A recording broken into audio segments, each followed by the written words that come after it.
Hi, I'm James from Active, and today we're here to really describe the process and the kind of behind the scenes on how we develop some of our barbecue parts and accessories. And with me today is Melanie De'sousa, who works with us on the business from a consumer insight, usage, product development point of view, and Greg Love, who works with us from a technical sourcing, product procurement side of the business. They'll be able to provide a lot of details and context on how these products come to market. So there's been a lot of press in the last few years about the danger of steel bristled barbecue brushes. And really the problem stems from the fact that when people use their brushes, they deteriorate over time and the bristles fall off, they fall onto the cooking grate, and then the next time customers go and cook, the bristles get embedded in the food and people swallow it, and then that causes all sorts of health problems and is really quite dangerous, especially for young children. And this is becoming a bigger and bigger issue as products, especially from China, get cheaper and cheaper and cheaper. And so we kind of set out to try to solve this problem. And of course, it was a long process over multiple years. So maybe Melanie can take us through some of the thinking behind kind of how we approach the problem, or even just how we started to think about the problem. Anybody who's using a gas grill uses a grill brush. Yeah. So it was really important for us to figure out kind of what has happened to the quality of these brushes, why they're breaking down.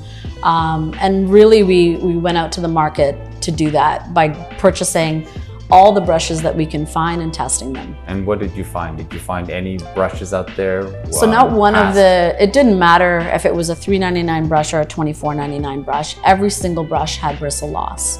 And how were you able to test that?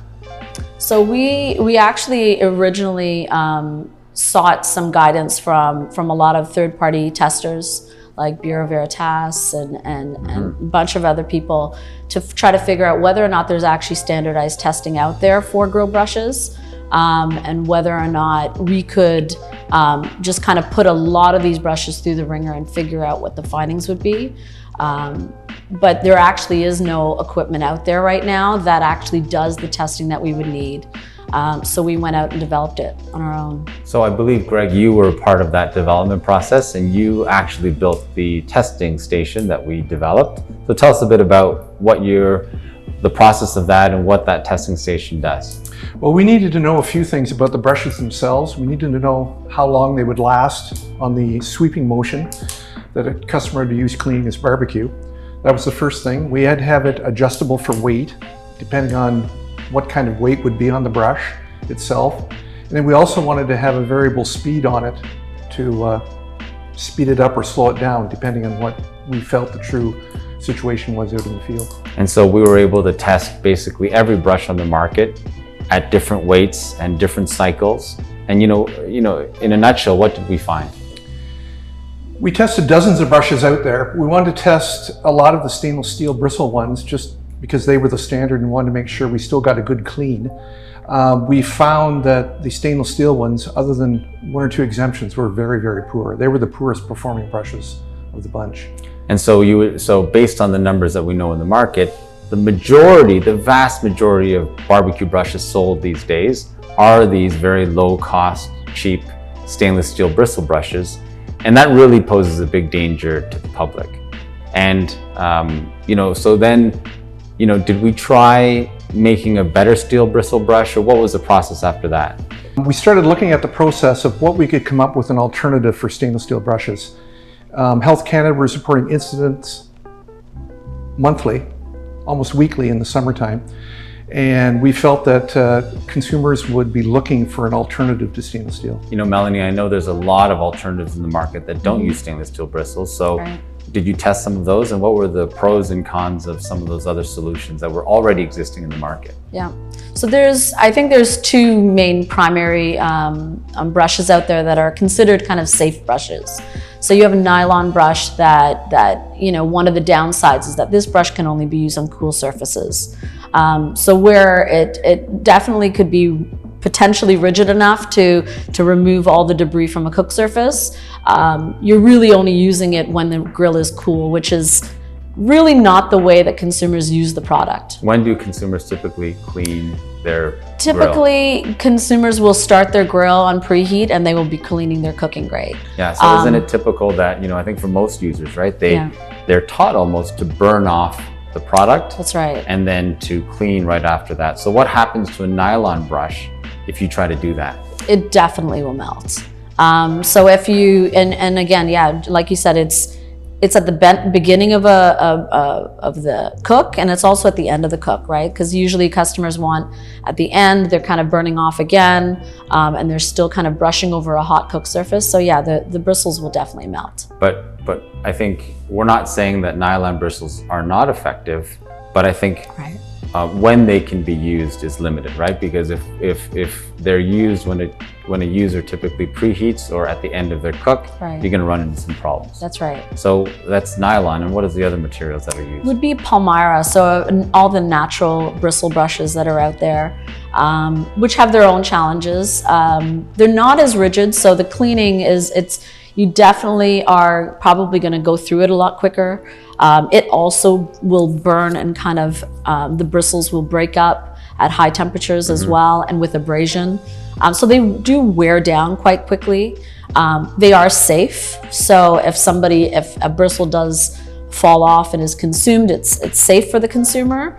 But at the same time, it doesn't do as good a job with actually cleaning and getting off the built-on grease and buildup on your cook surface. What about those wooden paddles that seem to be everywhere as well? Wooden paddles also are a good alternative, but the challenge with the wooden paddles obviously is that they take a long time to wear into your grates.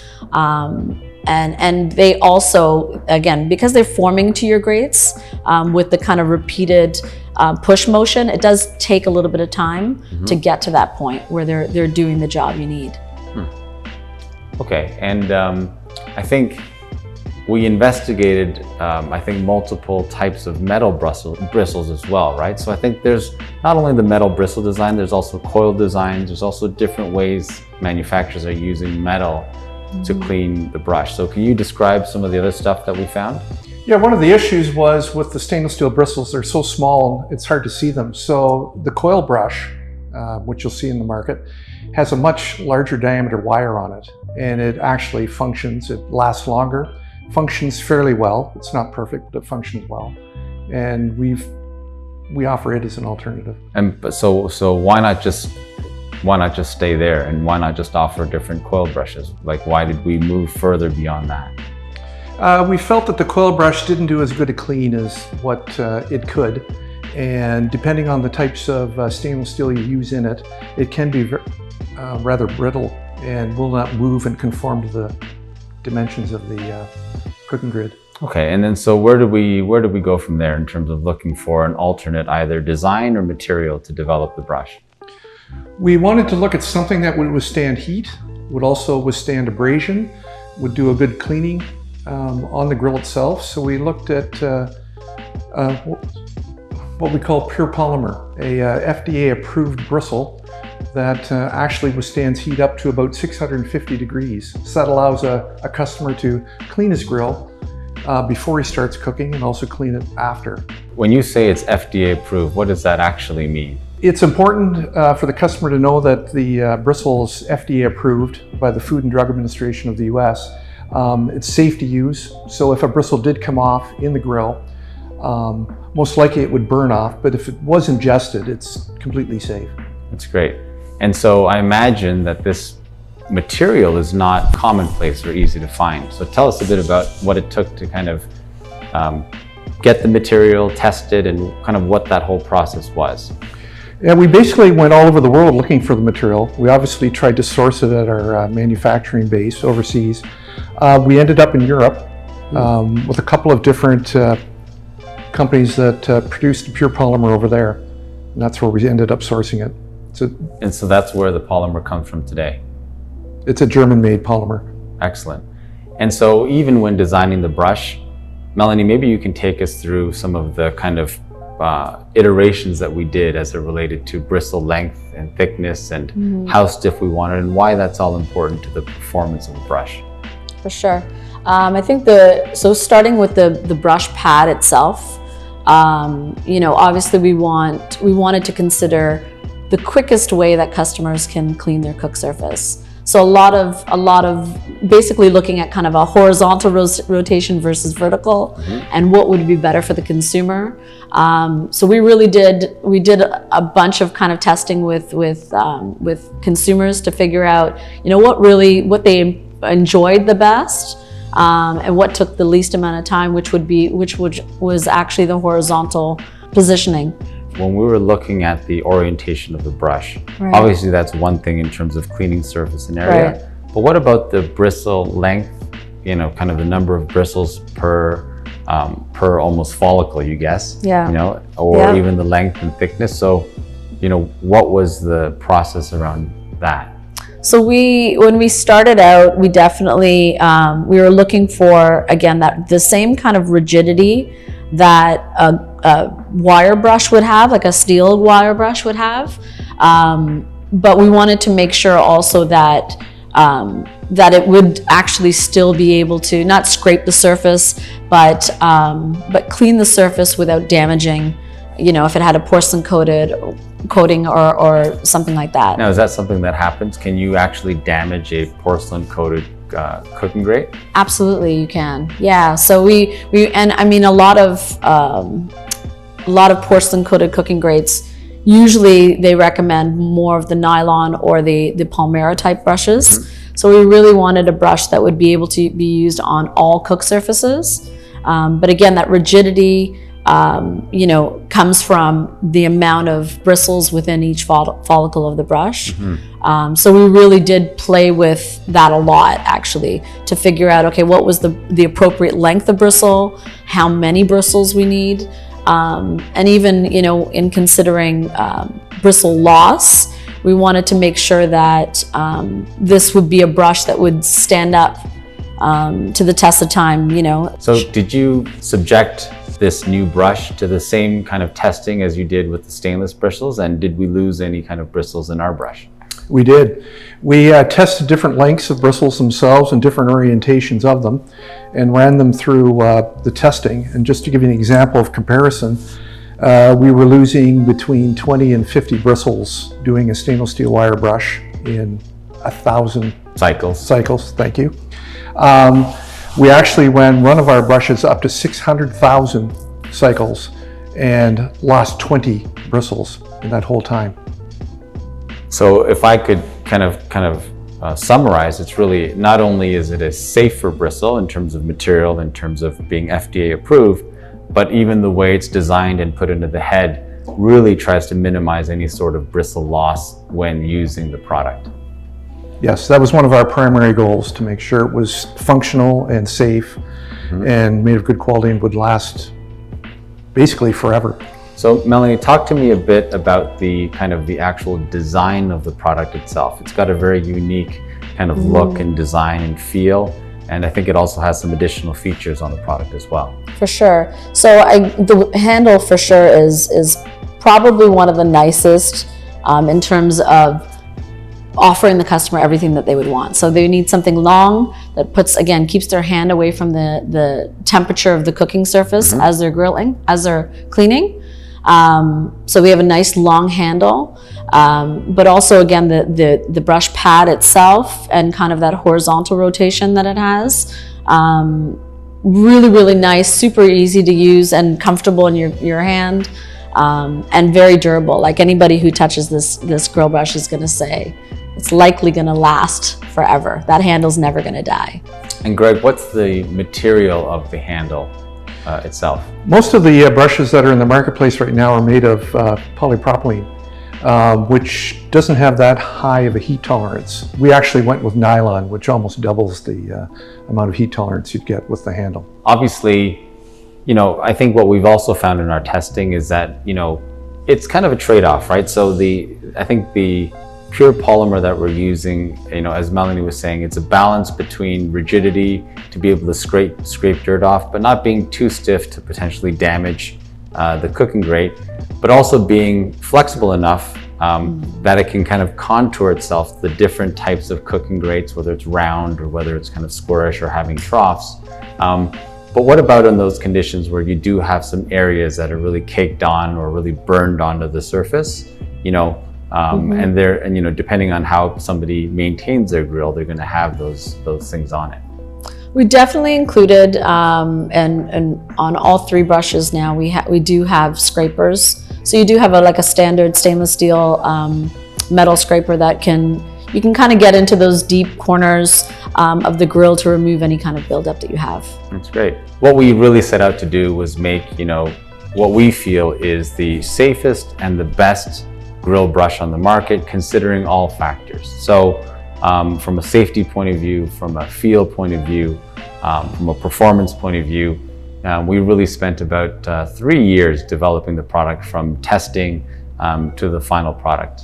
We think it's the nicest feeling brush on the market and best performing for most people, and we'd love you to try one. So Active provides a lot of barbecue covers to the market under different brands and for different customers, and we really wanted to talk about what the cover market is like, how they're being made, how they're rated, and really our approach to covers. So I think the first thing you'll see is whether you go on Amazon or whether you go into the store, is that there's a huge range of covers from both price and material. So really trying to understand what does a customer actually need and how credible are some of these covers in terms of how they're rated and waterproofness and thickness and so forth. So Greg, I think a great starting point is what are the key ratings or kind of design specifications as it relates to covers? So let's start with materials. With materials, the most popular material out there right now for barbecue covers is polyester. And polyester has been chosen in the marketplace basically because its strength and how it's resistant to tears, which is a big problem with barbecue covers typically. And it also has some resistance to UV. Okay, and what's next after polyester?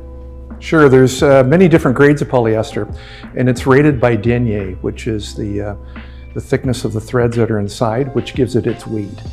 So typically, a popular source of polyester right now is 400 by 400 denier.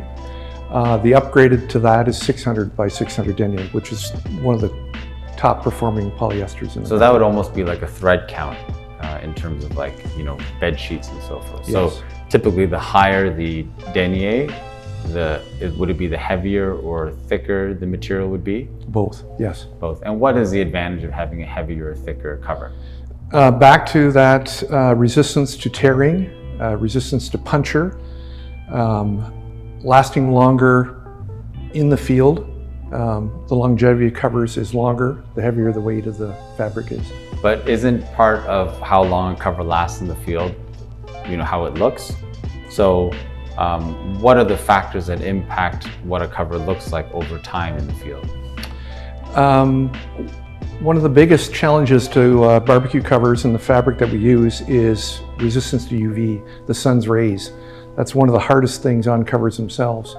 We've found that putting a PVC coating on the outside of the polyester has really helped in our resistance to the UV factor. Do some people put that coating on the inside as well, or just mostly on the outside? Yes, because some covers are rated for waterproofness or water resistance. PVC is an important component of having that on the cover. And some people do put it on the inside, but you're losing that resistance to UV. So talk about waterproofness a bit. So are all covers 100% waterproof? No. Obviously you have seams in barbecue covers, so that's part of the problem with calling something waterproof. All covers are water resistant. It's just a matter of how water resistant they are. So what are the typical ratings that you'd see? Typical ratings would be anywhere from 10 pounds per square inch up to 100 pounds per square inch. And who does this type of testing? The typical testing agencies like Bureau Veritas or Intertech do these kinds of testings for retailers out there. And why would it be important why is it important to have a grill cover that has a high waterproof rating? First of all, you spend a lot of money on a grill that you're using the barbecue cover to cover. So you want to take good care of it. So you want to make sure that you don't trap moisture inside. So if you have a poor sewing job or fabric that leaks, you'll have moisture that's trapped inside and that will form rust over time. I see. And so we have the material, we have coatings, we have the denier, and then we have waterproofness as kind of key quality factors. What other elements are there that would determine the quality of a cover? One of the things that we've focused on over the years is double stitching, and that's also helped with preventing leaks through the seams themselves. And it also gives a form factor and an aesthetic look to the cover too. Melanie, based on a lot of customers that you speak to or reviews that we look at online, what are the major pain points that people feel when they're buying and using their cover? I would say the first concern is usually if it tears easily. The last thing you want is for a customer to be throwing a $70 cover over their barbecue and that goes through one winter and it's already torn and has failed them. And so why would it tear, or where does it typically tear?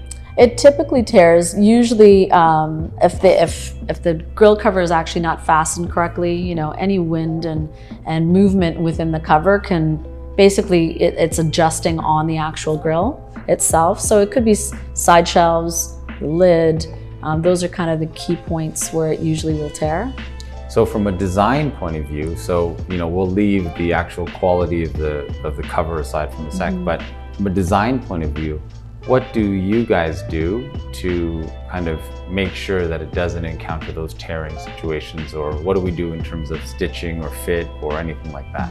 Well, I think fit is the biggest one. Making sure that it's, obviously you want kind of an exact fit cover when you're buying a cover, but ensuring that there's enough room around the grill itself. First of all, so that it makes it easier for you to put on and take off, and it's not getting stuck on key parts of the grill and tearing. But also you just want that extra movement within the cover so that it's not, so that it's not getting caught on different edges and so forth. Right. And I've noticed there's a couple other design features that sometimes we see, such as handles or even ventilation holes. So maybe you can take us through, how does that impact things like taking it on or off, or how does it impact even the waterproofness when you're including ventilation holes? Well, the fabric handles themselves are a big help when you're taking it on and off. It's a must, I think, for it.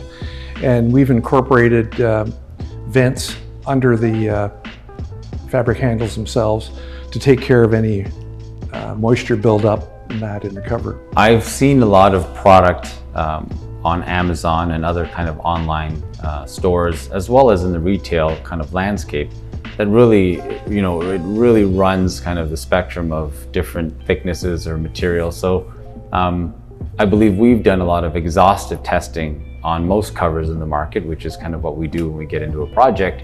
And what have we actually found, and how did we find these products kind of rated relative to what they were marketing themselves as?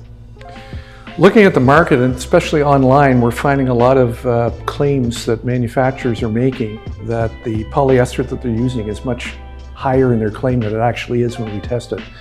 We found that many of the covers that were quoted as being 600 by 600 denier were actually 150 by 150 or 200 by 200. So a huge gap. A huge gap in quality and performance versus what they're rating. And so why is there any type of way, like governing body or any type of oversight into these types of ratings? Not at this time. The only thing you could look for is go with a reputable manufacturer, reputable retailer of the covers themselves to make sure you're getting what you pay for. And so I think what we're saying is that if you buy a cover that is actually not as thick as you thought it was, then you're going to encounter some of the stuff that Melanie says around ripping and tearing. Or if it doesn't have the UV rating that it's promised to have, then you're going to get a grill that's really faded, even in 1 year, a grill cover that's faded in 1 year. So how do we go about our testing and kind of verification of what we're trying to put out in the market? Our cover factory, which we've worked with for years, actually has their own mini lab inside. So when they receive fabric in from their manufacturer, it's tested at that time.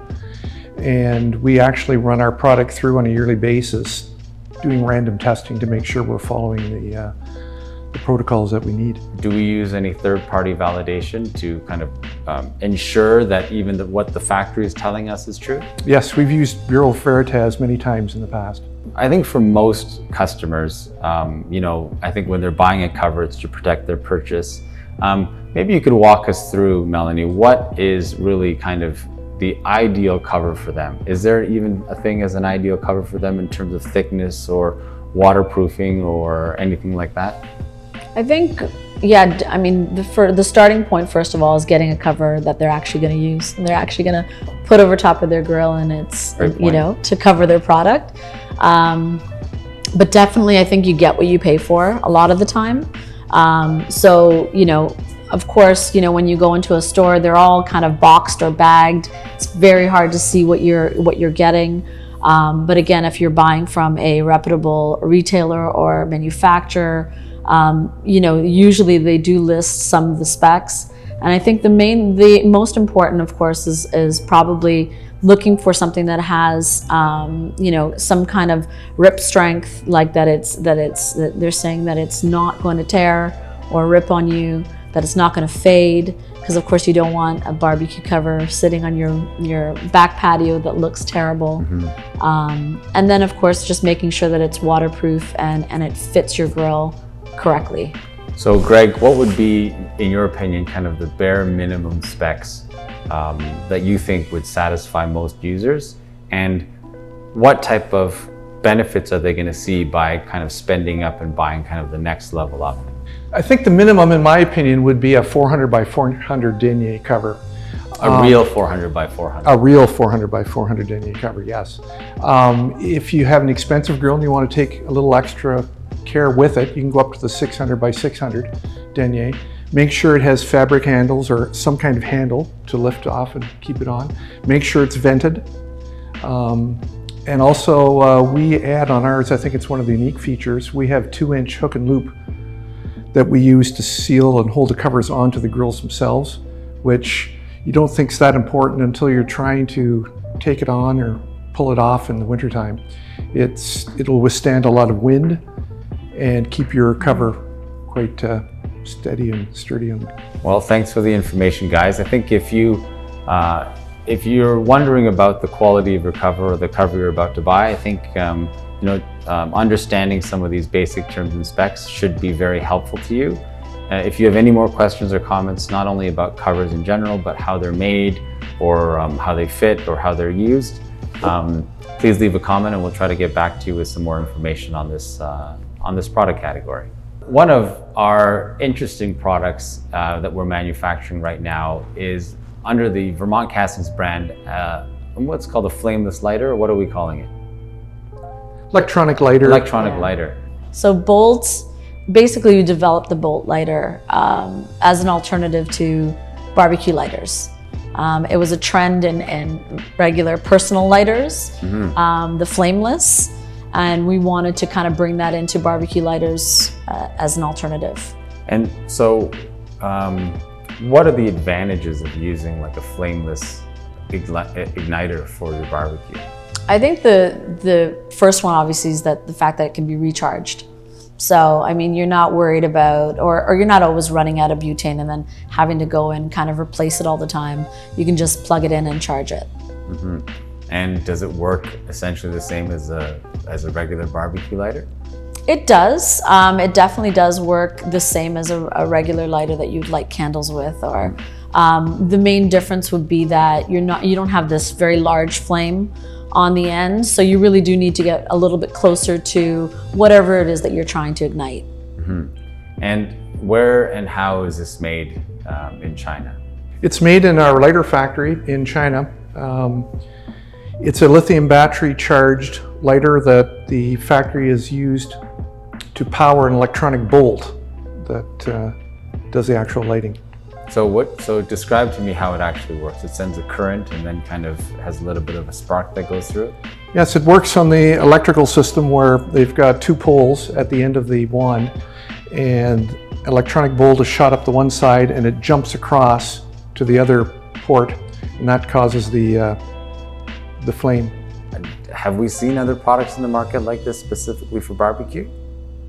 Not for barbecue. I think you do definitely find it probably more in the kind of housewares section, for sure, in terms of just, candle lighting and that sort of thing. But this would probably be the first in the barbecue and even kind of outdoor category for sure. So what makes it specific to barbecue, or what about it makes it easier to use for barbecue?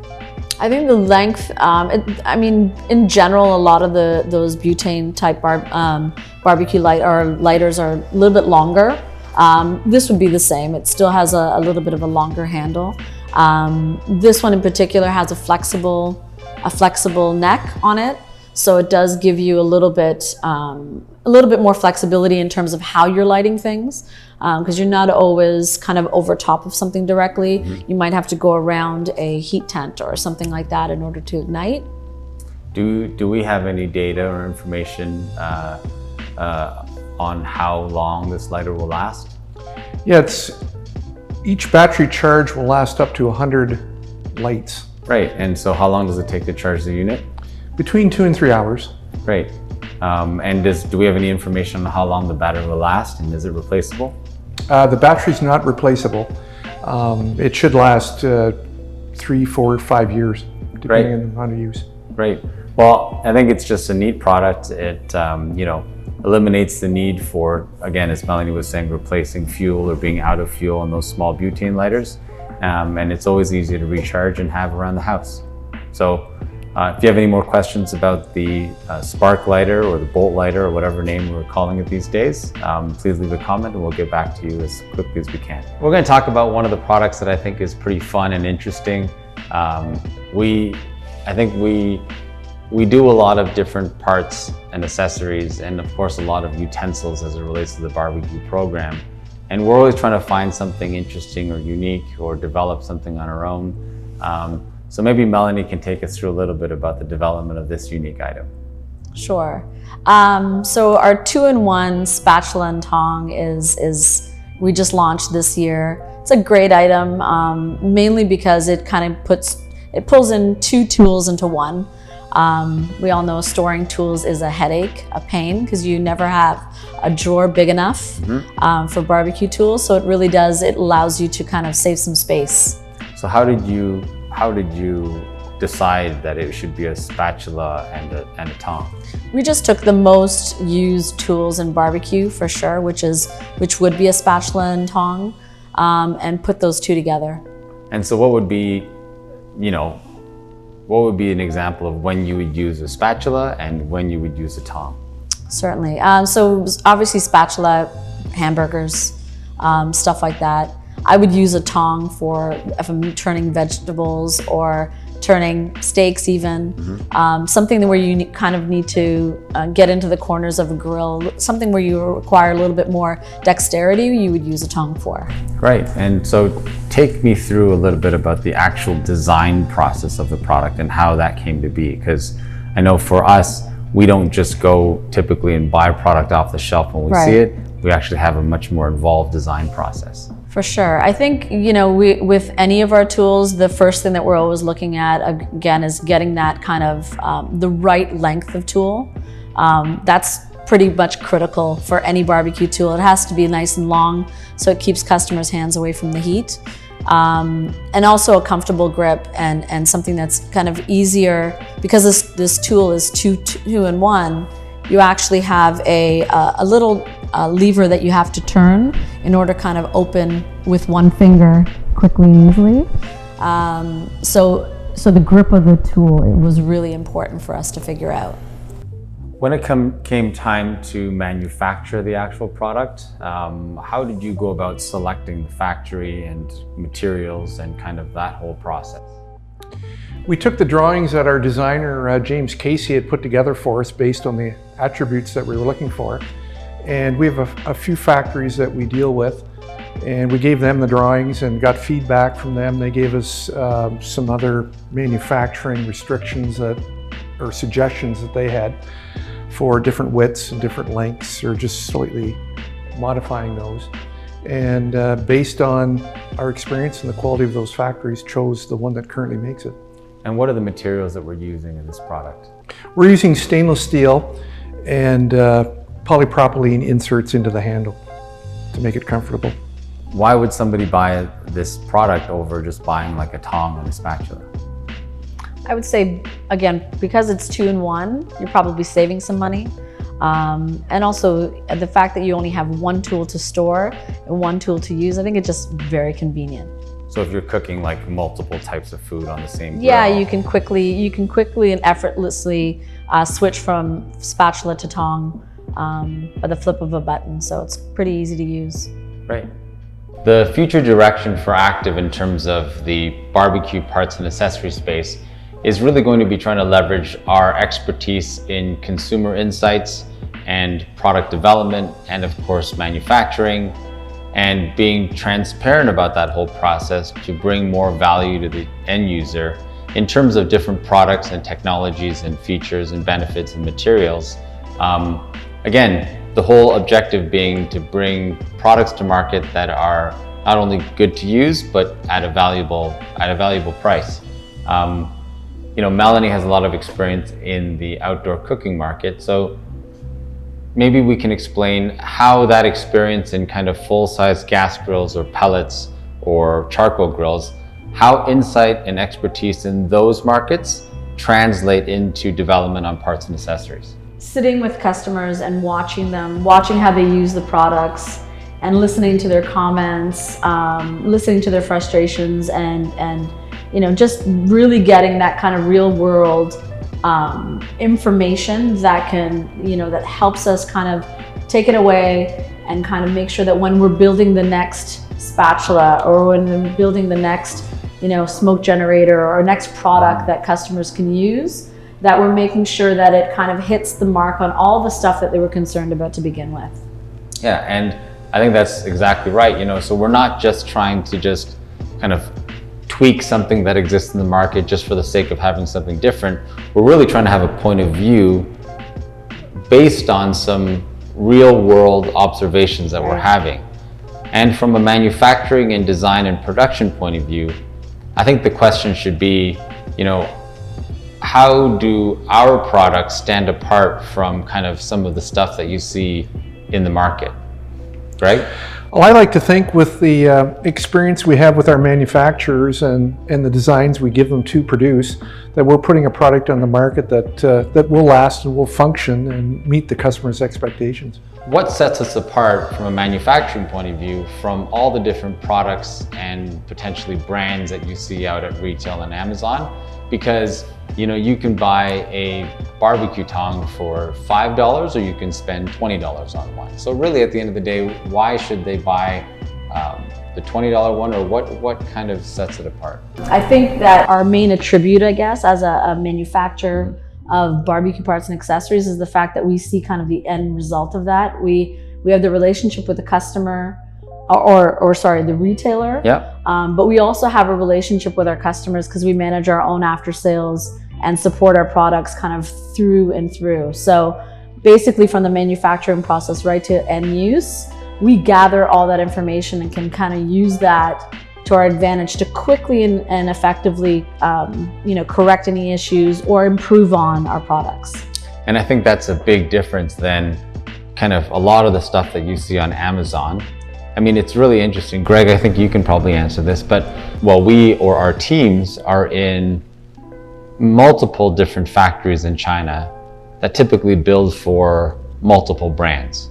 So I think anybody has the ability to go to China and buy kind of off-the-shelf product, you know, at a price and with varying types of kind of materials or colors and so forth.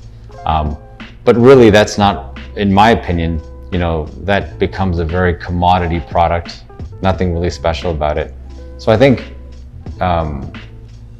having at least some type of strategy and making it an informed decision is really going to be what sets us apart.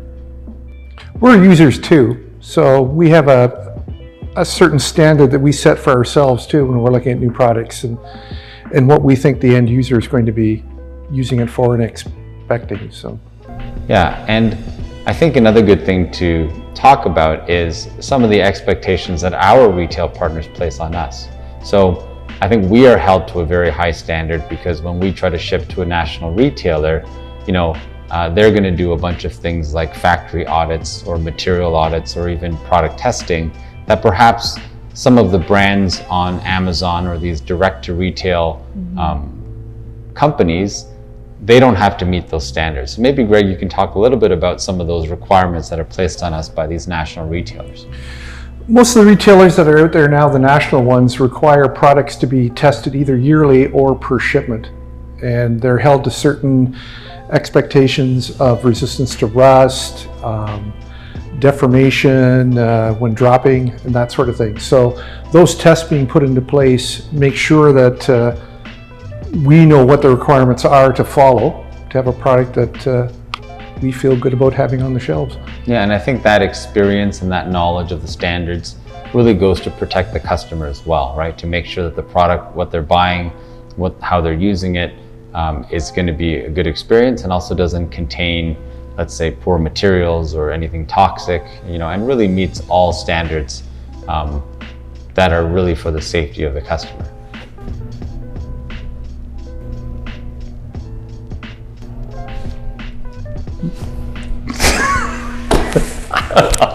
That was an important point. That was an important point.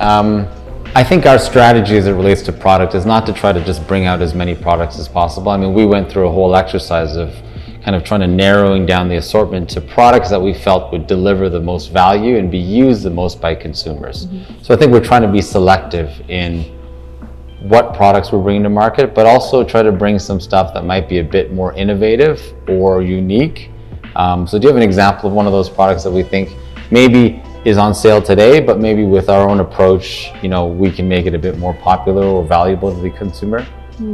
I would say probably one of those that is top of mind is probably the smoke generator that we're selling today under the Coleman brand.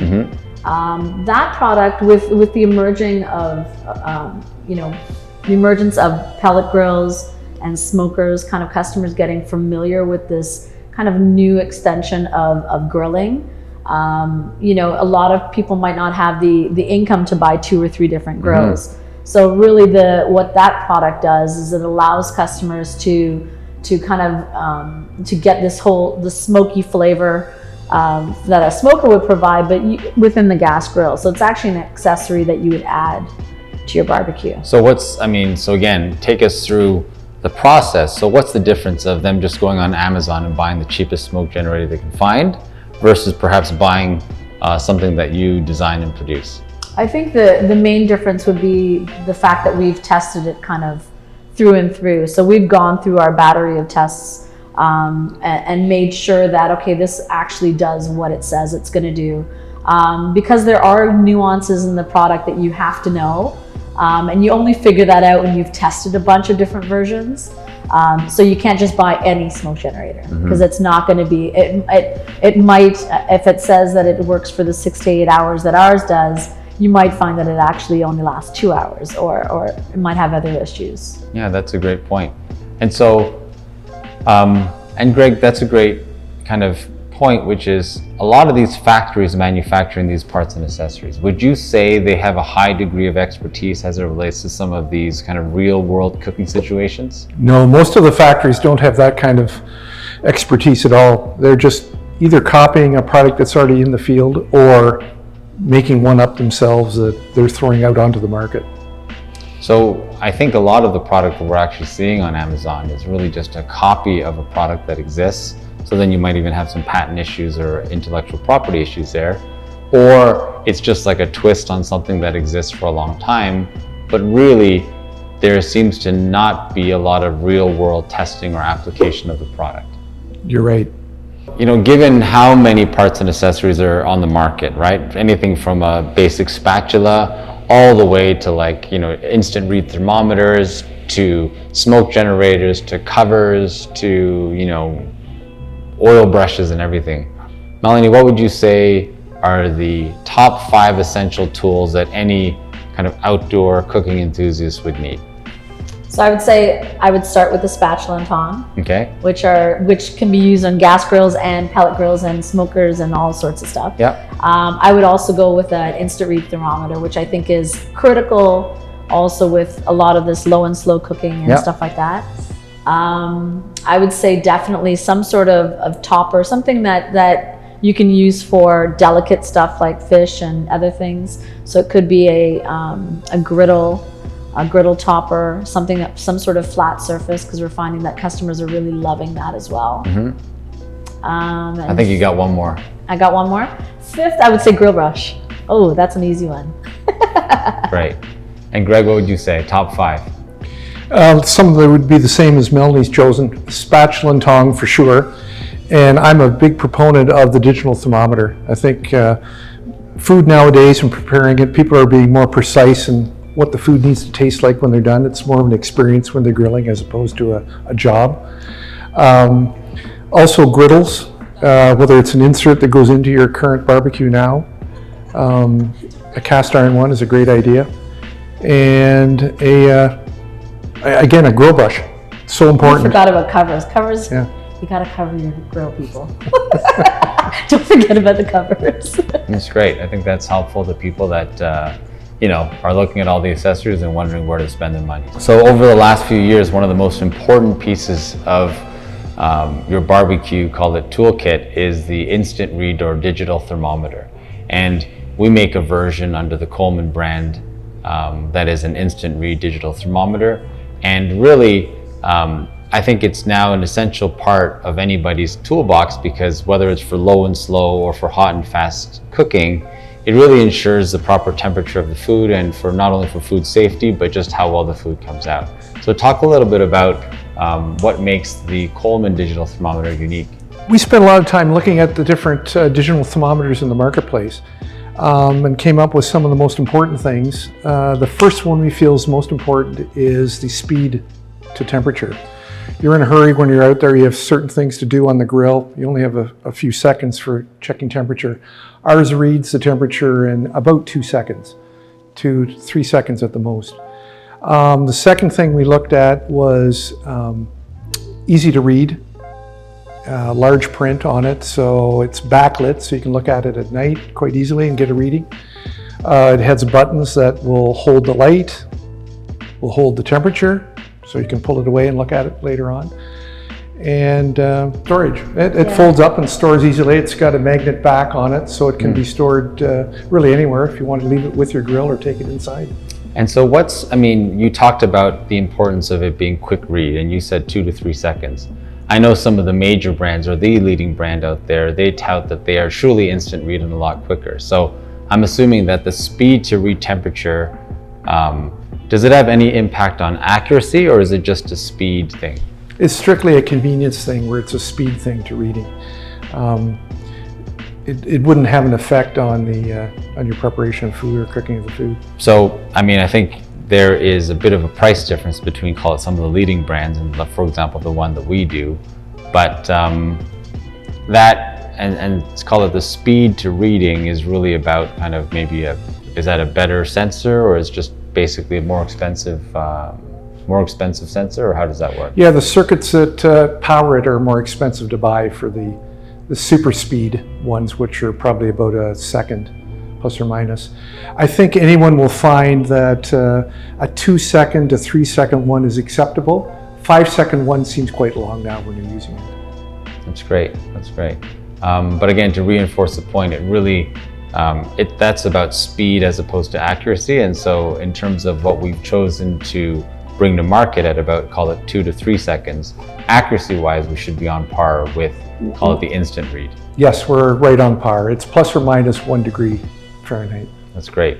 And Melanie, from a consumer point of view, how have you found that consumers are using this? Is it just kind of only in the backyard, or is it kind of expanding to the kitchen as well? I think most consumers have a tendency to take the product inside, because you need to clean it off after using it. So they are definitely using it in their stove when they're cooking in their oven, using it for baked chicken, that sort of stuff as well. So it really is a product that takes you inside and outside for sure. But what if a customer was to leave it outside on their barbecue? It does have an IPX rating of 7. So if it comes in contact with water, it definitely is. It's built to withstand water.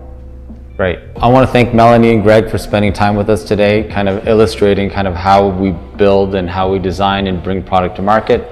If you guys have any more questions or comments or any specific requests as it relates to parts and accessories that you want to see, let us know and we'll be happy to try to fulfill those requests or answer your questions. If you like what you saw and want to see more content or have any specific questions that you want answered, follow us or subscribe to the channel and we'll be happy to try to get more information to you.